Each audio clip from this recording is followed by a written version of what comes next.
এই যে ঐক্য আমরা দেখলাম, অন্যান্য যারা জনগোষ্ঠী আছে কাশ্মীরে, রাখাইনে, ভারতের মুসলমানদের কথাও হলো, তাদের প্রশ্নে এই ঐক্যবদ্ধ লড়াইটা আমরা দেখব কিনা আগামীতেও? আমি আপা এখানে দুই ধরনের আসলে উত্তর আছে আমি বলবো। এখানে প্রথমত আমি যদি একটু লোকরঞ্জনবাদী উত্তর দিই তাহলে হচ্ছে যে হ্যাঁ এই ঐক্য থাকবে, এই ঐক্য আমরা চাই, এভাবে বজায় থাকুক। তবে আমি আসলে গত 7-8 মাসের অভিজ্ঞতায় আমি আসলে খুব আশাবাদী এক্ষেত্রে হতে পারছি না।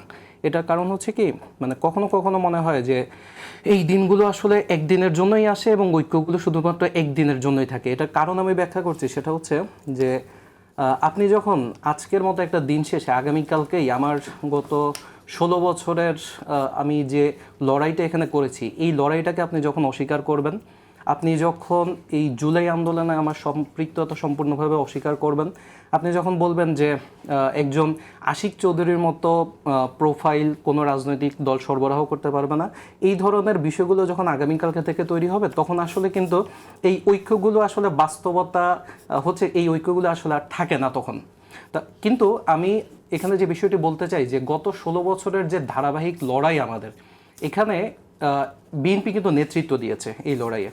এবং জুলাই আন্দোলনে যদি দেখেন, এখানে হচ্ছে বিএনপি আনুষ্ঠানিক বিবৃতি দিয়ে সকল রাজনৈতিক দলকে আহ্বান জানিয়েছিল জাতীয় ঐক্যের, এবং জামাতে ইসলামী সহ কয়েকটি রাজনৈতিক দল কিন্তু পাল্টা বিবৃতির মাধ্যমে, মানে বিএনপি যে বিবৃতি দিয়েছিল তার বিপরীতে বিবৃতি দেওয়ার মাধ্যমে জাতীয় ঐক্যের সম্মতি জানিয়েছে।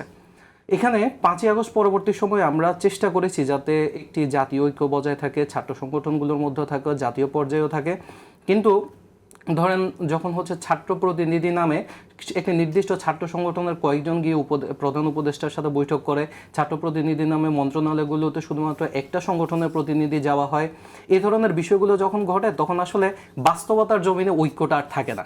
কিন্তু আমি সর্বতভাবে আহ্বান জানাতে চাই যে এখানে আসলে আওয়ামী লীগের আমাদেরকে একটা বাস্তবতা বুঝতে হবে যে আপনি গতকালকে চারুকলার ঘটনাটা দেখেছেন যা ঘটেছে। আপনার এখানে চারুকলার আসলে কিন্তু শুধুমাত্র রাতের বেলা আগুন দেওয়া হয়েছে তা না। আমাদের ঢাকা বিশ্ববিদ্যালয়ের ছাত্রদলের যে ছাত্রী বিষয় সম্পাদক মেঘলা, সে একটি স্ট্যাটাস দিচ্ছিল গতকালকে। তার স্ট্যাটাসে কিন্তু প্রথমে আওয়ামী লীগের বটেরা আক্রমণ করেছে মারাত্মকভাবে, এবং রাতের বেলা মেঘলার বাবা মাকে ফোন দিয়ে হুমকি দেওয়া হয়েছে, বিভিন্ন নাম্বার থেকে আওয়ামী লীগের লোকজন ফোন দিয়েছে। তো একটা বাস্তবতা আমাদেরকে বুঝতে হবে, সেটা হচ্ছে আওয়ামী লীগ কিন্তু এখান থেকে একদম উধাও হয়ে যায়নি, আওয়ামী লীগ কিন্তু নিশ্চিহ্ন হয়ে যায়নি। আওয়ামী লীগ একটা বড় দল কিন্তু ছিল, এই বাস্তবতা আমাদেরকে বুঝতে হবে।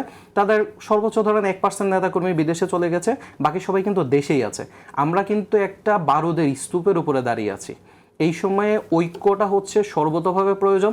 আগুনের দেয়াশলাই যাতে এখানে এই বারুদের কোনো আগুন তৈরি করতে না পারে,